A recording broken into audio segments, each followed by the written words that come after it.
Hello and welcome to On the Brink. This is Nick Carter. Today I'm sitting down with Nick Hansen, the CEO and co-founder of Luxor, for another episode on Ordinals. We're talking about how Luxor got involved in Ordinals, their decision to acquire Ordinal Hub and their plans for that resource, the story behind that 4 megabyte block that they mined, and the risks that they took in doing that. We also cover the economic opportunity for mining pools in the ordinal space and whether ordinals and inscriptions introduced MEV to Bitcoin. Nick is an amazing resource on this topic. He's super deep in the space. This is a great episode. Let's dive right in.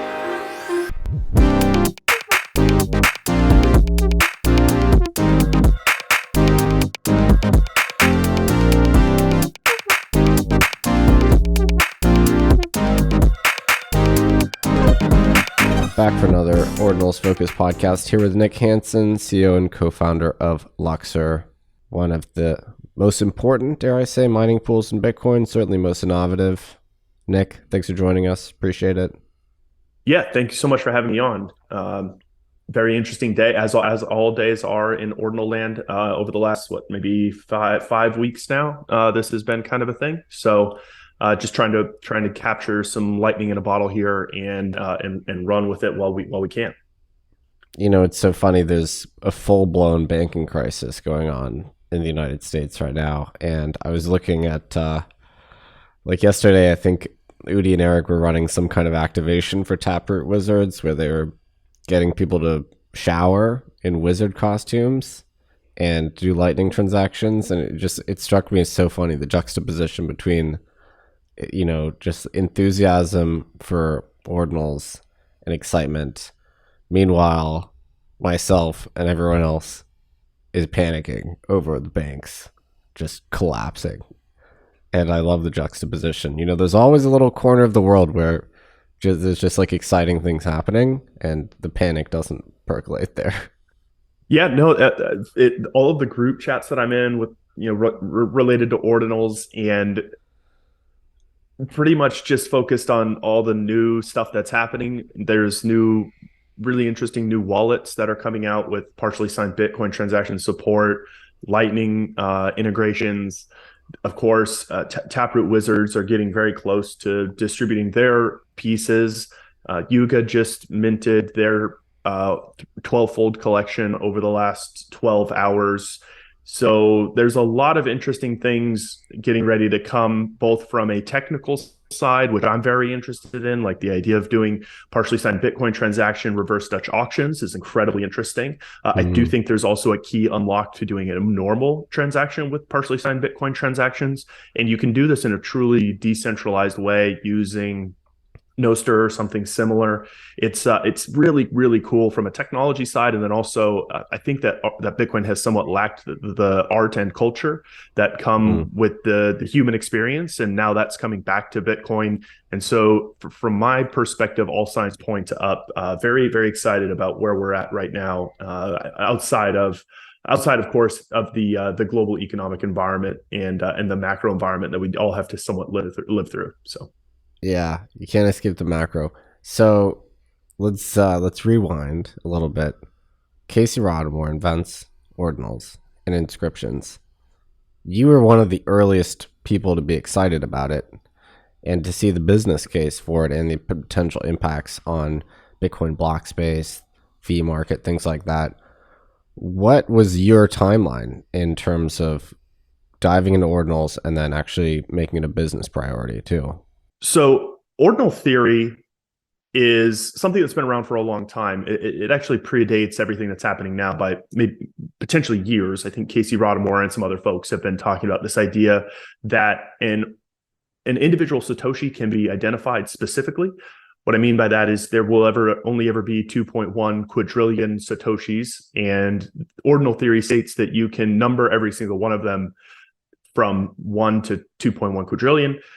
This also introduces some concept of different rarities, where the average sat is just a common Satoshi, but maybe a Satoshi that's the first Satoshi in a block of newly mined Bitcoin, or in the first Satoshi from the first block of a difficulty adjustment, or an entire halving epoch could be considered more rare.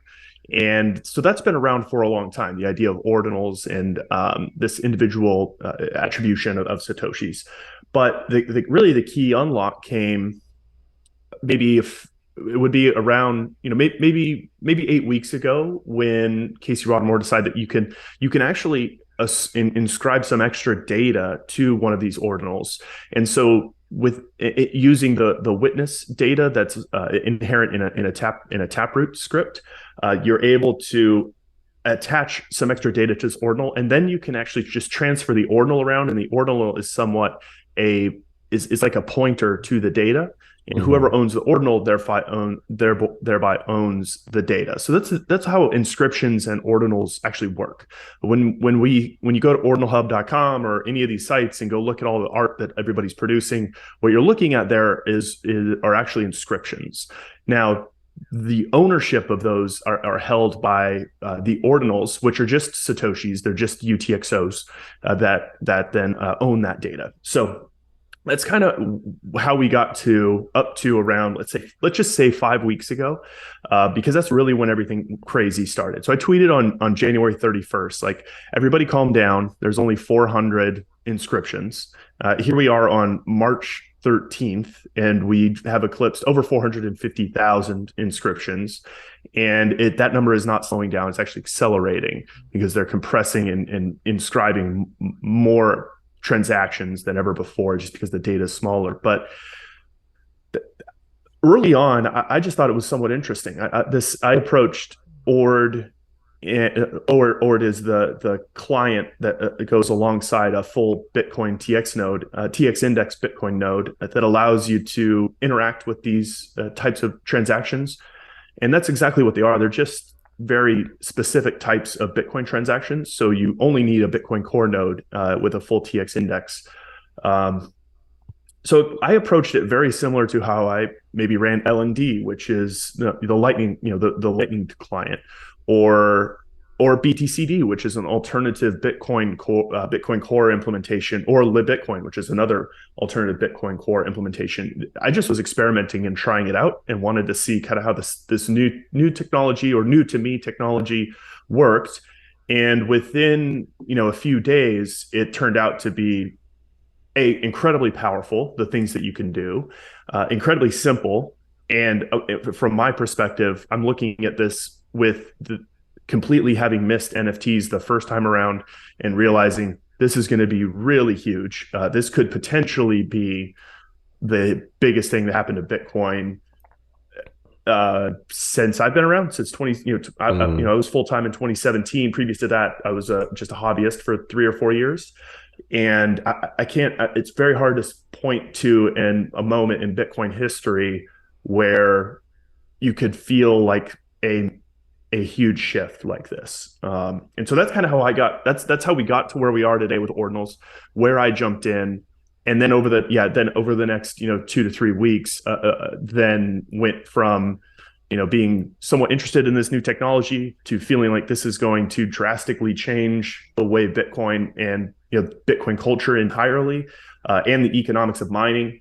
So that's what enticed us to buy Ordinal Hub. And then from there, the rest is history. We bought Ordinal Hub, did a full rebrand, and are now just kind of sprinting in that direction, given how important I think this is going to be. So it's a bit of a long intro to all of those things, but hopefully that gets you at least everybody up to speed to where I am and where the industry is today right now.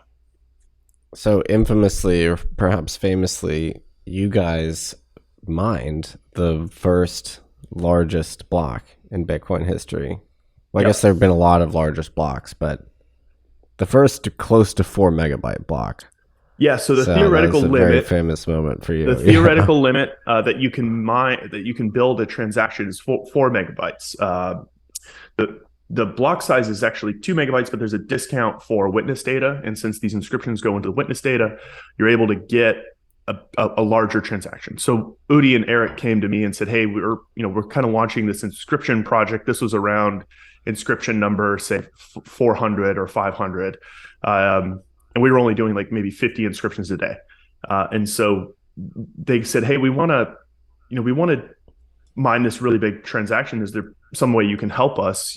We got connected, I believe by you and Zach Vole. Said, I think Luxor is probably your best bet. And I had been experimenting with Ord up to that point, and said, yeah, like let's do it. So we put that the reason this is you need a mining pool for this is because transactions can only be up to 400 kilobytes. There's a filter on your Bitcoin nodes if you're running a Bitcoin node at home. There's a filter. If anybody sends you a transaction that's more than 400 kilobytes, it will reject it.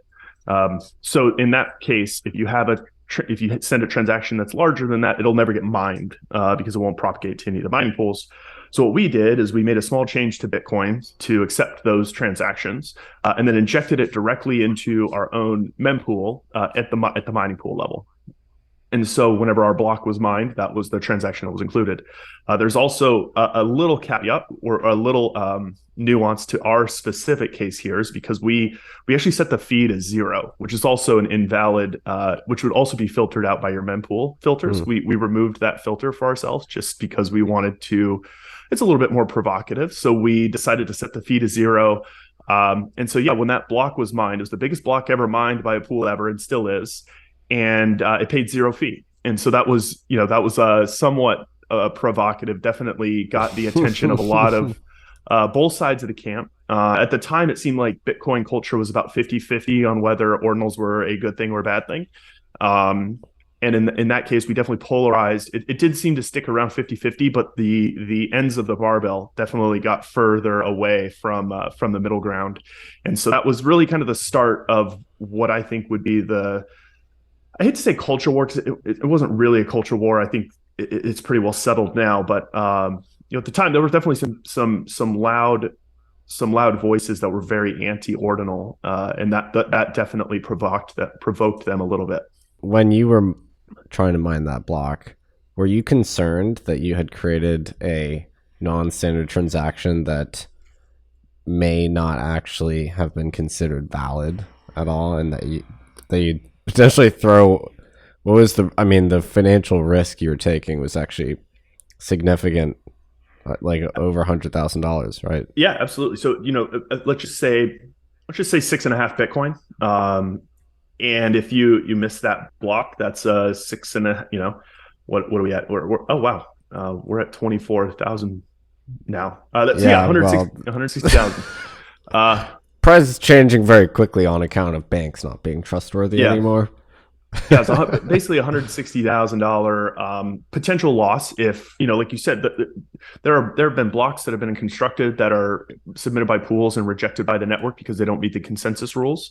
And in this case, I was definitely very concerned about that. So mined that block actually multiple times on reg test and different things like that, just to make sure that we weren't setting ourselves up for this big windfall. So I was actually not concerned at all by the time we made it to production. But until that point, I told the team, the Taproot Wizards team, that I'm going to need some time with this, because going to need to run through a bunch of different scenarios, make sure that this thing 100% will be accepted by the network if and when we do mine it. Because yes, I was very concerned about potentially not losing out on that reward. Yeah, that's a funny little drama subplot that I think people don't know about. And, I think the other thing people are concerned about is the out-of-band fees. Yeah. Presumably there are fees paid out of band. What do you think of that? If it does become more common for mining pools to basically mine these blocks directly without them going through the mempool, fees being paid out of band, is that something that threatens Bitcoin in some way? Does that change how pools work? I saw a bit of chatter about that. What do you think? Yeah, about that? I do think that if it becomes ubiquitous, it definitely change. Anything that happens out of the standard consensus rules should be put under a microscope. There's a lot of concern in ETH when ETH was, the majority of ETH rewards were coming from MEV via flashbots. There's a lot of concern about whether that impacts the security model of Ethereum. Ethereum was proof of work up to that point. I kind of stopped following up to that point, but Ethereum is proof of work, and there's the case where maybe a block has so much extra incentive outside of the standard consensus mechanism that this produces competition outside of attempting to find the next block. Like, really, the goal of the consensus mechanism is to get miners to compete for the very next block as quickly as possible, rather than try to do something weird. So maybe a little bit more tangibly, what I was worried about and what I thought probably would happen on Ethereum was that you get to a point, you mine this, say there's a block that has $5 million worth of DeFi MEV in it for whatever reason. If we were perfectly efficient, miners would be incentivized to immediately fork that block. So however many pools there are, they should immediately produce that number of forks and start mining their own set of transactions that revert that one and allow them to capture that DeFi reward, that MEV reward. So that then produces this like super weird consensus mechanism breakage effectively, because you're no longer competing for the next block, you're trying to get the previous block.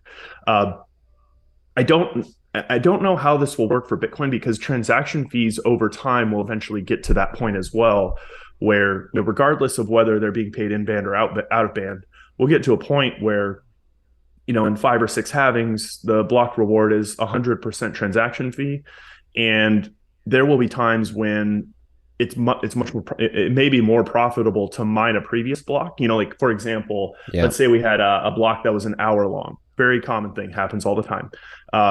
In a world where transaction fees make up 95% of the reward, that block will be very, very valuable, and the next block immediately will have cleared the mempool, and the very next block after that will be very unprofitable. And there will be a time where most likely it makes sense to fork and start competing to fork the previous block, or orphan the previous block, or rather than compete for the next block. So getting these types of things out of the way early before the stakes are much, much higher, I think, is really important.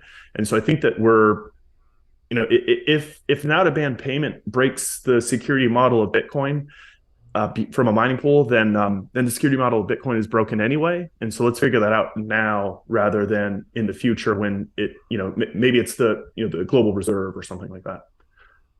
Yeah, I remember this being a discussion when, was it Binance suffered a hack, and there were talks of Binance paying a really large fee to miners to reorg. Yep. I don't think it was practicable at that time. I remember the similar discussion around this. Yep. That the game might change to trying to reorg prior blocks. If it was super spiky, one block being extremely profitable for miners versus the ongoing stream of blocks. I think that might have been in 2019. Yeah, that was pretty much exactly the case. The concern was, how can we? There was a big hack. I think it was close to $100 million. Can we go back and revert that transaction, or fork it out of the chain, and basically seize those funds? That's effectively what it would look like, is the miners revolting against the consensus and seizing funds. Obviously, the Bitcoin consensus mechanism is built such that is incredibly expensive, and I think the amount of time it took to coordinate, and of course the longer the amount of time between the event and when you want to try to execute that attack, the more expensive it gets. And I think by the time they sort of rallied the wagons, it was just way too expensive, and so they pretty much just had to scrap that idea. But there was serious concern about and discussion about whether we should do this. Yeah, I remember that episode pretty well. So as a mining pool, I think you guys have been by far the most aggressive in terms of embracing ordinals. What do you see the opportunity being as a mining pool? Is it access to mints? Is it the potential for MEV as a consequence of maybe the greater block space available now? Like, what is it that really struck you in terms of the economic opportunity here? So there's a lot of economic opportunity. So I hope if we start to go off the rails here, I'll try to bring it back really quickly. But immediately what I saw was, this is going to drive up transaction fee volume very quickly. And it has. We have the highest transaction fee volume as a percentage of block reward that we've seen since the halving. So this is certainly having a material impact on miner rewards. Miner rewards have been at historic lows over the last 12 months, and that bit of a pump in Bitcoin price, and now this transaction fee volume increase certainly has given miners a bit more breathing room. And so from that regard, my customers are miners, and so I'm out there thinking about how can I make my customers more money. This is one of those ways I can try to capture more of that fee than other pools and that sort of thing. So in that regard, that's exactly what MEV is. That's how the best MEV bots became so profitable for miners on Ethereum land, was that there were bots that were running really good strategies, like high level hedge funds, and they were able to capture more reward for their miners than others, and that's what caused miners to switch to pools that were more profitable over the long term. And that's what I viewed as being the most important thing early on for Luxor and Ordinals. But then as it progressed, I've been around for a while. I missed NFTs the first time. Maybe I still don't even quite get NFTs as much as the NFT people do. But that doesn't mean that it's not a very economic proposition. Looking at the previous cycles, the biggest businesses were like NFT, like OpenSea was a $12 billion business. It probably is still a $1 billion business, and there's a lot of those around now. And I definitely think that we're headed in that direction as NFTs become more and more ubiquitous. Even outside of just art, there's a lot of really interesting things that people are doing with regard to different protocols that are NFT based, that sort of thing as well. So certainly there is value there. And just because I missed it the last time doesn't mean I'm going to miss it again. And so that's what caused us to go after Ordinal Hub and start looking at how do we get involved. I'm not certain that marketplaces will look like OpenSea or Luxor or any of the marketplaces that exist today, because the mechanics don't exist on Bitcoin. Bitcoin doesn't have a true application layer or execution environment. There's some scripts that you can run that do give you a lot of that functionality, but not all of it. So it may look quite different, and so that's why I'm a little hesitant to jump all in on doing a marketplace. So that's why right now Ordinal Hub is really focused on what we call discovery and explore. So discovery is learning about projects that exist. When are new projects coming?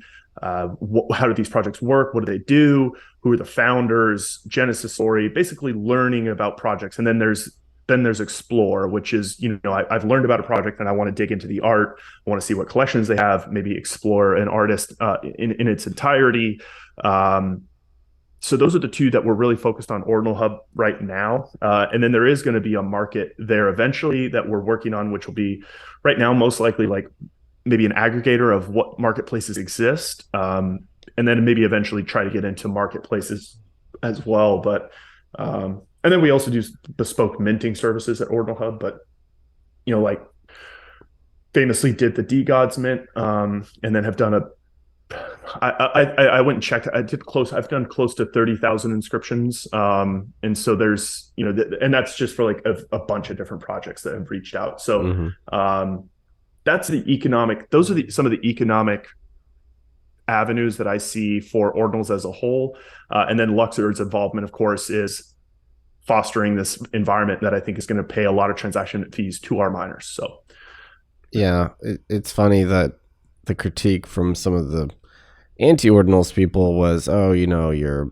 going to suppress the fees on Bitcoin by mining all these big empty blocks with full of junk data.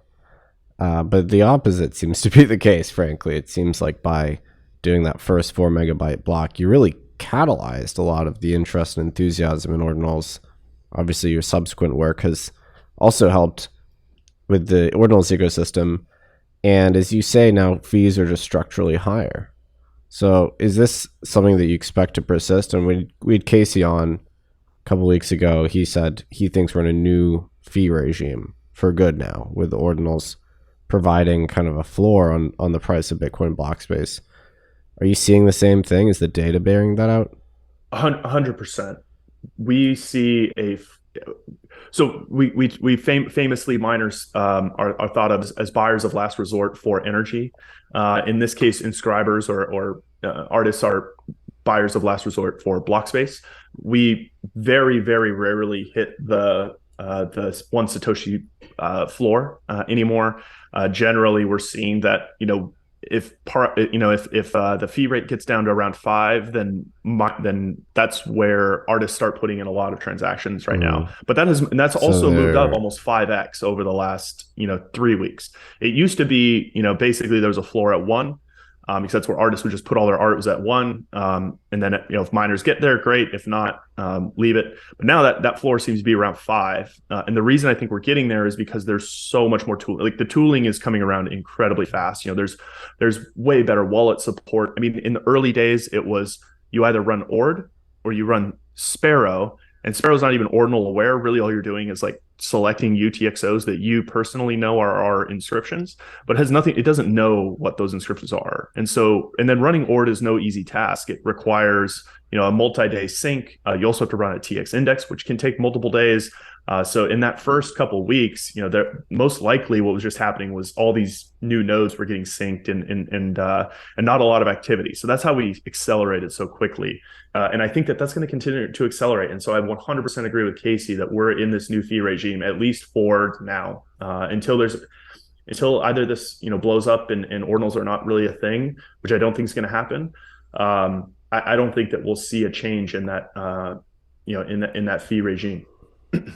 So one thing you mentioned was interesting. I've seen this in the data as well, is a certain element of countercyclicality in fees due to ordinal inscribers. So basically they wait strategically to do their mints until times when Blockspace is relatively cheap. So basically smooth out the volatility of Blockspace. Is you seeing that as well? So it seems like right now blocks are effectively always full, whether they're paying 1 megabyte or 1 sat or 30, they're almost always full. You point out a really interesting thing is that there's in ETH, the reason there were these big spikes in fee volume is because there was a race. You needed Blockspace and you needed it like right now.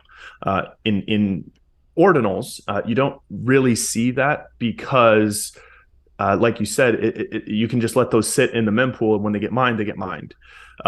As we see different mint mechanics, like the way that Bitcoin punks do it, or some of these others where it is actually a race to get your transaction in, folks will pay up a lot to get those in. And so as new mint mechanics come around, I think we'll see more interesting and compelling transaction fee volume. But there also is now just so much more activity that floor is naturally increasing, where 3-4 weeks ago it was 1 sat, now it's at 5, and maybe in 2 weeks or 3 weeks it'll be at 8 or 10, which is a very meaningful amount of fee reward for miners, going from making 1 to 10. That's a 10x increase for miners from a fee perspective. If you're a public markets analyst covering the public names here, at what point do you start to care about this? Because fees are still, of course, I would say 1 to maybe 5% of miner revenue. When is the tipping point where it starts to actually impact their economics? Or is it still ordinals could be interesting in the future? I think there's a good chance we're there. Attention. Like there's a good chance we're there. I mean, transaction fees as a percent of block reward over, from March 8th. So I'm looking at hash rate index right now. From March 8th to March 10th, transaction fees as a percentage of miner reward were over 5% for 3 days. And we haven't seen that level of mining fee reward basically since 2021. The highest next was when Binance did that big aggregation in November 17th of 22, and fees were at 5% for 1 day, 5% of total reward for 1 day. And that's the highest spike that we've seen basically since 2021. And so I can't see how you wouldn't, if you were analyzing public markets, I don't see how you couldn't mention this phenomena as being very impactful to the companies that you're covering. So talking about the tooling, the infrastructure, it is a fundamentally different way of doing NFT transactions using PSBTs. I think I'm getting that right. It's nothing like Ethereum. In fact, how do you contrast it? And is it better actually to use PSBTs? So it's very different. So PSBT stands for a partially signed Bitcoin transaction. And basically what it is that, I can go through and construct a transaction that includes, let's just say, three different inputs and three different outputs. And I then sign for the inputs, which I have a private key. And then I can distribute it to others that I think have the private key. And the reason I mentioned Nostr is because that's a very natural and decentralized way for us to distribute these.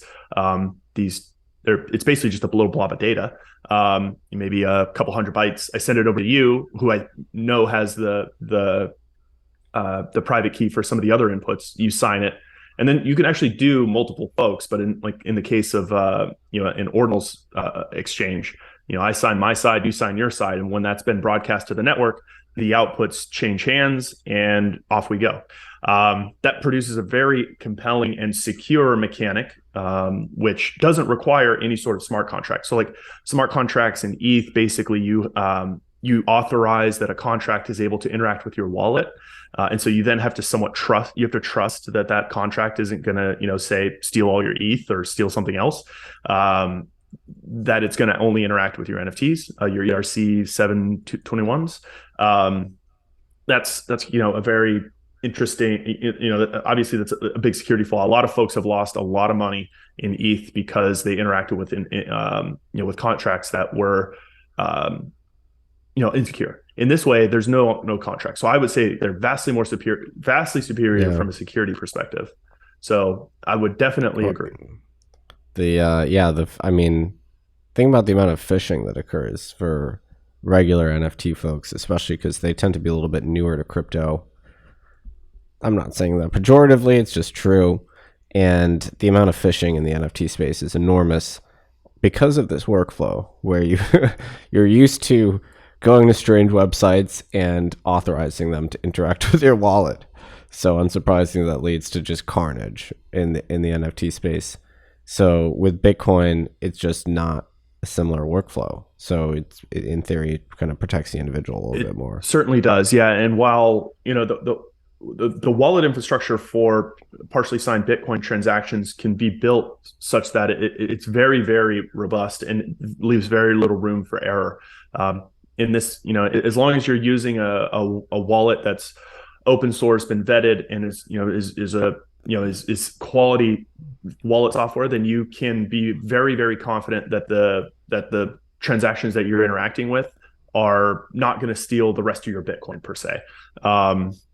And so that's a great, it's a really compelling and attractive feature of these. And then there's also like this much more decentralized nature to it, being that it's effectively infinitely scalable. Because if I want to produce say I want to do a Dutch auction for a PSBT Dutch auction, I can give it to you and everybody else in the world peer-to-peer. I don't have to go through any centralized authority. And it also doesn't require any on-chain transactions to distribute a PSBT. I produce a transaction that is not completely signed or formed yet, and it isn't completely signed or formed until somebody else decides to agree and pay complete the transaction and then broadcast it. So it's very, very scalable as well.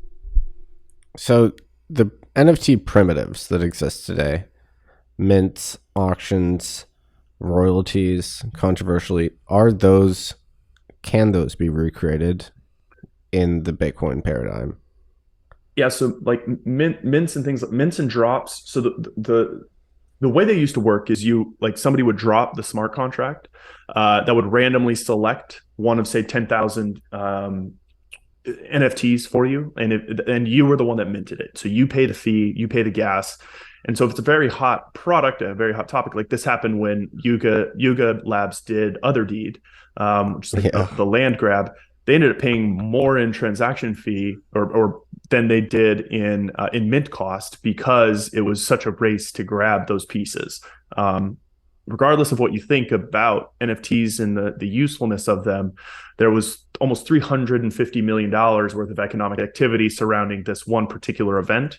And so this mint was very attractive. Now, there isn't a way to do that in Bitcoin right now, not as structured anyway, meaning you have to inscribe the art up front to drop it to folks. There is a really interesting way where you can show the art in you can show the art in a centralized way, and then have everybody else go mint it, and then it's like whoever mints first is the owner. That's what Bitcoin punks did. They basically went and took all of the crypto punks art, said whoever gets this art onto the chain first owns the art itself, owns the art and the rights to the inscription. But that ends up producing a lot of bloat, like random bloat, because now there's like a bunch of people competing for the same pieces, and you get duplicates introduced into the chain. So I don't know if that's the best way to do it. But that way does produce the more traditional mint mechanic, and then also the gas war that you see as a result. I don't like calling it gas either. They call it gas war, but it's a transaction fee. We don't have gas in Bitcoin; it's transaction fees. Right. We also don't strictly want a gas war. I mean, as beneficial as it is for miners, that's not something that's kind of user hostile at the end of the day. I kind of want a gas war because I'm a Bitcoin miner, but I understand exactly what you mean, and that it is certainly concerning and does impact the users. If there were users during, let's just say a mint takes an hour, if there were users during that time that were trying to use Bitcoin for whatever other reason, they'd be paying exorbitant fees for their transaction. I guess on the plus side, a Bitcoin transaction is so comparatively small that even if they have to pay 50 sats per VByte, the dollar amount is still very low relative to other things. But it is certainly, it'd be 50 times higher than if it was 1 sat per VByte. So for example, like sending a transaction between you and I at 1 sat is probably 10 cents, 20 cents maybe. That number would be significantly higher if we were at 50, it'd cost me $10, which maybe you and me is not a ton. But if we're trying to build internet money for everybody where $10 is a lot, maybe that's like their daily income, then, that certainly does impact users of Bitcoin in a negative way. And so definitely want to be cognizant of that. So a lot of the conversation I had with Casey on the topic of inscriptions had to do with the quality of Bitcoin Blockspace and the long-term assurances you get as someone that is putting some data in that block space.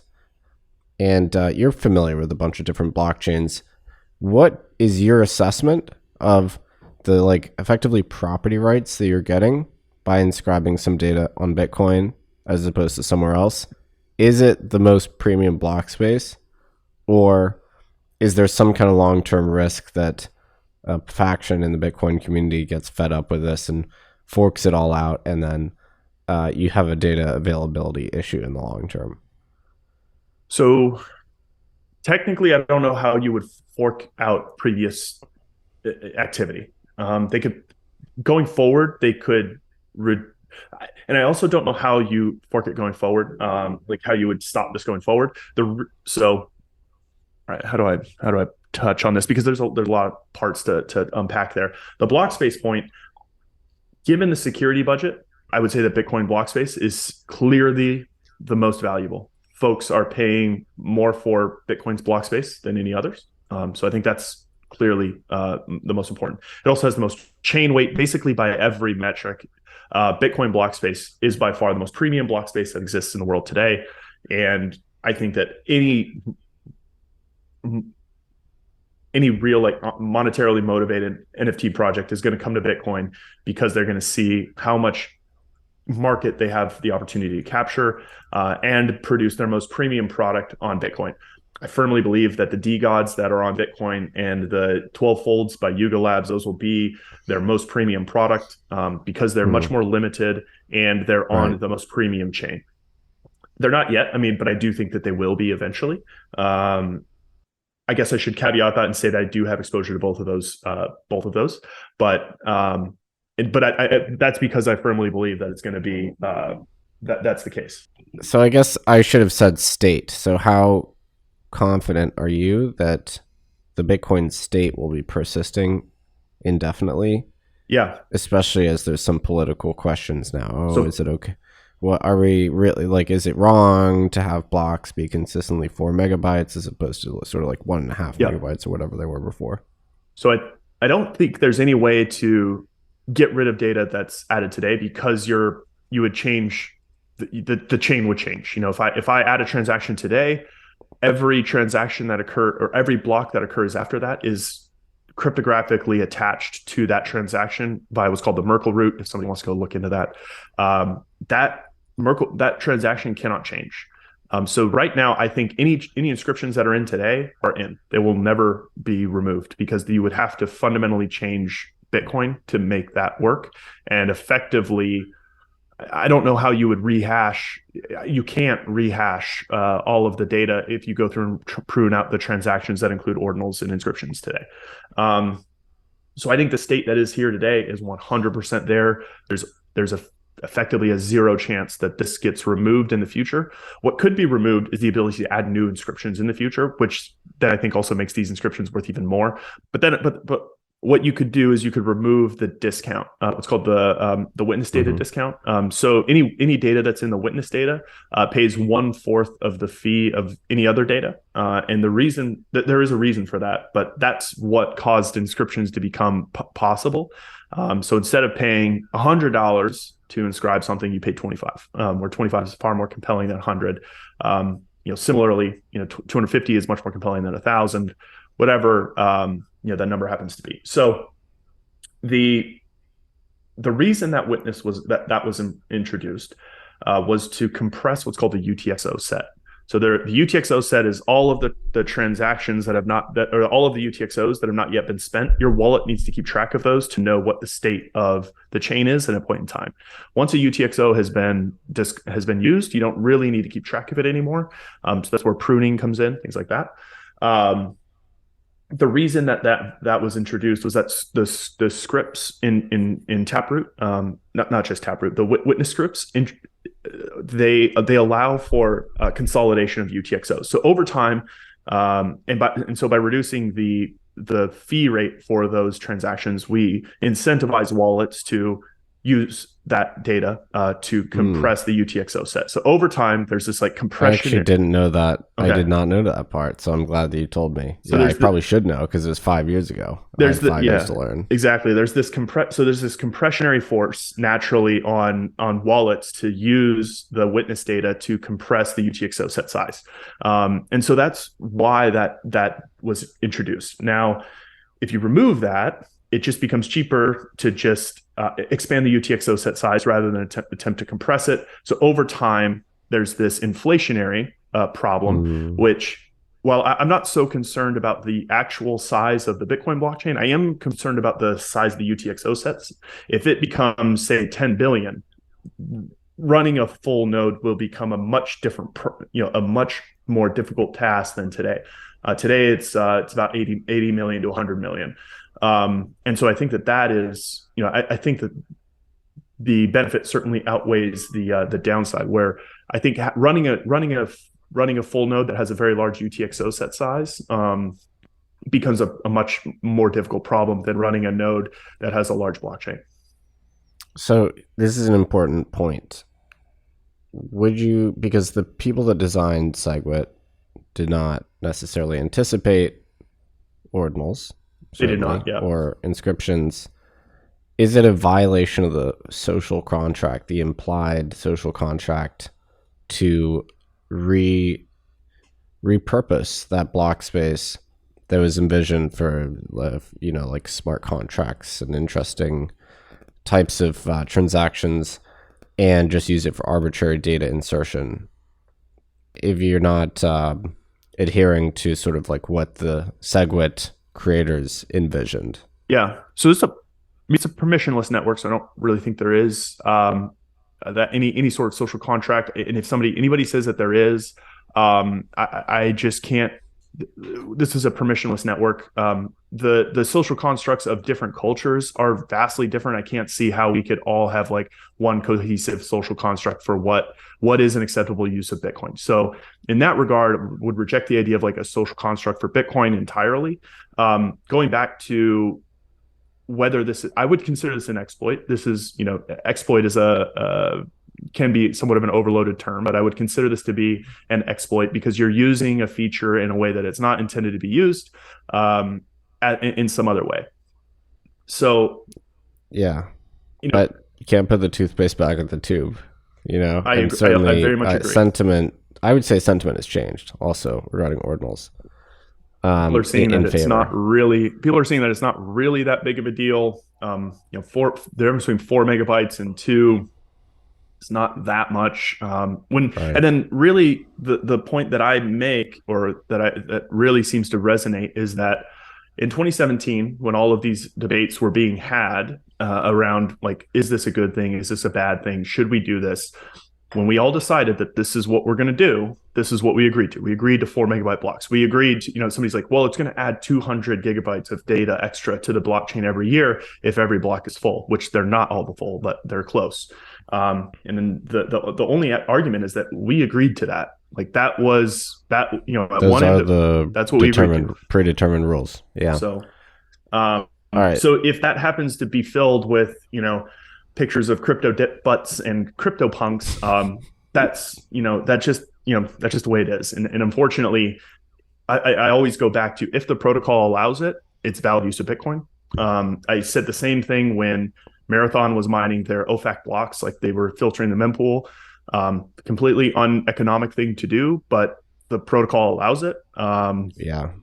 And actually, there's a lot of pools that do transactions that are not like considered standard. Like, for example, like F2 pool mines their own payouts, so they don't pay any transaction fee for those, which is like an out of band use of mempool space. Like, this is not Bitcoin accelerators have been around for a long time. So like, if your transaction was up pre-RBF, that's an out of band payment for a Bitcoin transaction. This just happens to be much more front and center. And so none of these things are like new problems. They're just front and center now because of how popular and ubiquitous ordinals have become within the last 6 weeks, 5 weeks.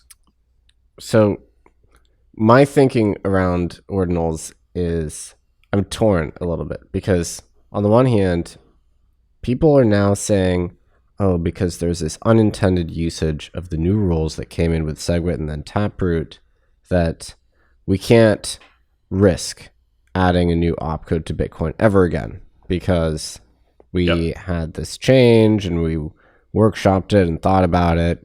SegWit for years and years, Taproot also for years, and people used it in a way that we didn't intend, so it's too dangerous to change Bitcoin anyway. So there's a camp that thinks that the success of ordinals and inscriptions has made Bitcoin more rigid. And on the other hand, I think it's also introduced a new vibrancy and a new set of stakeholders and a new developer ecosystem. And I'm seeing a lot more enthusiasm now, understanding that the development stasis has been broken in a way. I'm seeing new enthusiasm for things like ZK rollups on Bitcoin, EVM L2s on Bitcoin, constructs like that might actually require an opcode. So what's your stance on that? Do you think that inscriptions made Bitcoin more or less malleable, basically? I think Bitcoin is completely ossified for a generation as a result of this. Really? There will be no new forks until the current guard is dead and gone, probably me included. And so then once the cognitive, I guess, how do I say, the global psyche has somewhat been reset, then we can start talking about, a ZK prover, some of these other forks that have been out for a long time, or sorry, not forks, these BIPs have been out for a long time. Mm-hmm. I think then at that point we could start to have that discussion again. But I think that the current ecosystem is entirely ossified. I guess the one caveat to that would be that what if we get enough new blood into the ecosystem as a result of all of this, that this is a pretty lofty goal. But if we basically if the 100% that is the Bitcoin ecosystem today becomes 10% in 3 years, then all bets are off, and who knows what Bitcoin will be at that point. Very exciting though, very exciting to think about. And if we grew by 10x and had a completely different guard and control of everything, I think that we'd be in a better place than we are today. And so I do look forward to that. But if that doesn't happen, then I do think that I think that we're ossified for a generation. So last question, then I have to let you run. Actually, we woke you from your slumber very early in the morning over there. So thank you for joining us and being so clear-headed shortly after waking up. MEV on Bitcoin. I would argue there's already MEV on Bitcoin, basically like an out-of-band payment for a large block, things like that. That seems to me to be MEV adjacent. Yep. There have been discussions recently about the new space affordances made available by TypeScript about them potentially introducing new structures to Bitcoin, which might cause MEV opportunities to emerge. Do you share in that view that basically there will now and may already be MEV on Bitcoin? So you said that you don't think that out-of-band payments for large transactions are MEV, really? No, I think they Oh, are. then in that regard, I mean, MEV then has been on Bitcoin for a long time because, like I said, transaction accelerators and these pools that mine their own transactions, or you could almost consider mining empty blocks. It's called SPY mining as being MEV. SPY mining is where you build on other pools blocks before you know what the transactions are. Anyway, you can go look that up if that's confusing. But that's been around for long before any of the current set of topics have been a discussion. So I would say that MEV has certainly been around for a long time, and but I do think, okay, so being somewhat pedantic here, though, I do think this changes that entirely. I think that we go from if that was 100% then, that's less than a drop in the bucket or what could be possible for MEV in the future. There are already being protocols built on this extra data now. Like there are people there. I went to a conference, turned off Ordinals for a minute, and went back to like CEO of a mining pool for a couple of days, and came back, and they started minting BRC20 tokens in this extra data, and then they apply this like extra layer on top of this BRC20 that allows you to move them around, which I don't know if that's really, it seems rather centralized because you shouldn't really need a second layer, but still it's very, very interesting that this stuff is like, there's so much innovation already occurring. If you're familiar with ENS, which is the Ethereum name service, there's two competing protocols for that in Bitcoin. There's BNS and .sats. And so like that's where you see like folks minting all these words. It's really, really interesting. I don't know where all of that is going to land, how that will impact miners in the consensus model, but it is very dynamic. And so anybody that's interested in Bitcoin should be paying very close attention right now, because this is probably the most dynamic time in Bitcoin that I've seen since the fork war. But that was a very different, there's a very different thing where it was very clear what the outcome was going to be. It was just like, how do we get there? Where in this case, nobody knows what the outcome is going to be as a result of this. So we have to be kind of prepared for anything. Yeah, I share that view. The level of excitement I'm seeing in the startup ecosystem as well is remarkable. Yeah. I'm seeing venture firms that have never done any Bitcoin deal ever that are now focusing on these Ordinals, inscription startups, L2s. So Ordinal Hub has gotten inbound for investment probably 5 or 6 times. And the number of times that happens at a mining pool is 0.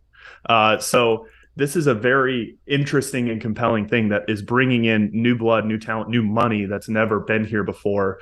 Traditional venture is looking at Ordinals the way they looked at, I hate to say it, Web3, which regardless of what you or I or any of the Bitcoiners that listen to this podcast think, there were billions, tens of billions of dollars of venture funding dumped into all of those different things. If that comes to Bitcoin, a Bitcoin protocol, because venture has been effectively turned off to Bitcoin. Traditional venture, there's like Bitcoin focused funds, which you're part of, but that's a drop in the bucket compared to the Andreessen, Ribbit, Sequoia. That's hundreds of billions of dollars of potential backing for these, for what could be a really new big ecosystem in Bitcoin, and it's incredibly exciting. Well, Nick, we're gonna have to leave it there. This has been an awesome conversation. Really, really appreciate your time, and super excited to see what you do here. So I'll be, I'm in your corner. I'll be paying close attention. All right. Thanks for joining us. And just for the listeners, where would you direct them? Where should they go to follow you more closely? So the Ordinal people can follow me on Twitter, #Bender or Ordinal Hub. That's really, ordinalhub.com. The miners, check us out at Luxor Tech Team on Twitter. Also Luxor.tech. You'll find everything related to mining there. And then mining data is at #HashrateIndex on Twitter or hashrateindex.com. Check us out there. Definitely look forward to chatting with everybody about this. And thank you again for having me on, and apologies for being late. Thanks, Nick. This has been great.